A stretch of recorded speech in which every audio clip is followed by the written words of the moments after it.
স্বর্ণ উজ্জ্বল রৌদ্রদীপ্ত এই ক্ষীরা পাথারের জোড়াসাঁকো থেকে আপনাদেরকে জানাই আমি আব্দুর রউফ দুলাল সালাম, শুভেচ্ছা এবং অভিনন্দন।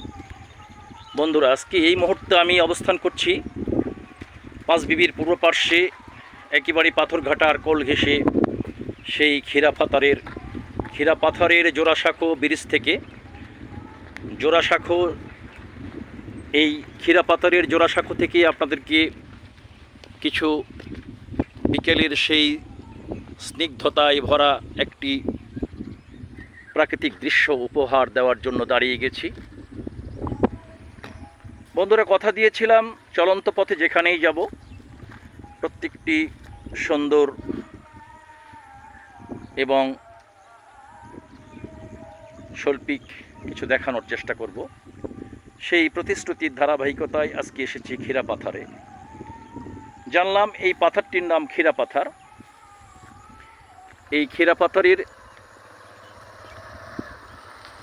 একটি রাস্তায় দুইটি সেতু রয়েছে, সাঁকো রয়েছে। এই জন্যই আমি জায়গাটিকে জোড়াসাঁকো ক্ষীরা পাথার বলে উল্লেখ করলাম। দেখতে পাচ্ছেন এখানে একটি সাঁকো, এখানে একটি সাঁকো।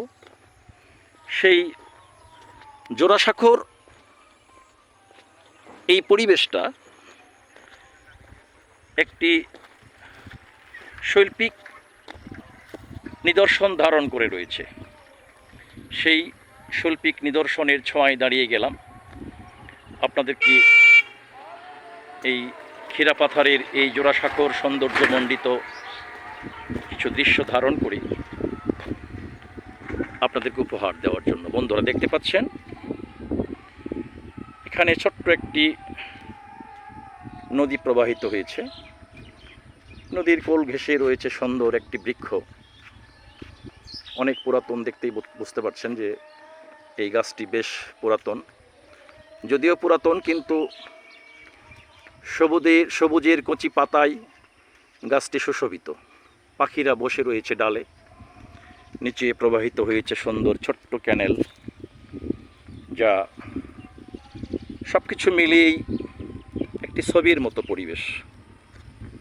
সত্যিই চলার পথে শহরের ব্যস্ততা থেকে বের হয়ে যদি আমরা এই গ্রামীণ সভ্যতার স্মৃতিগুলোকে ধারণ করি, দু চোখ ভরে যায় যেন, সেই লোভেই বের হই স্নিগ্ধতাগুলোকে ধরে রাখার জন্য। আবারও দেখা হবে এমনি কোনো এক সৌন্দর্যের আঙিনায়।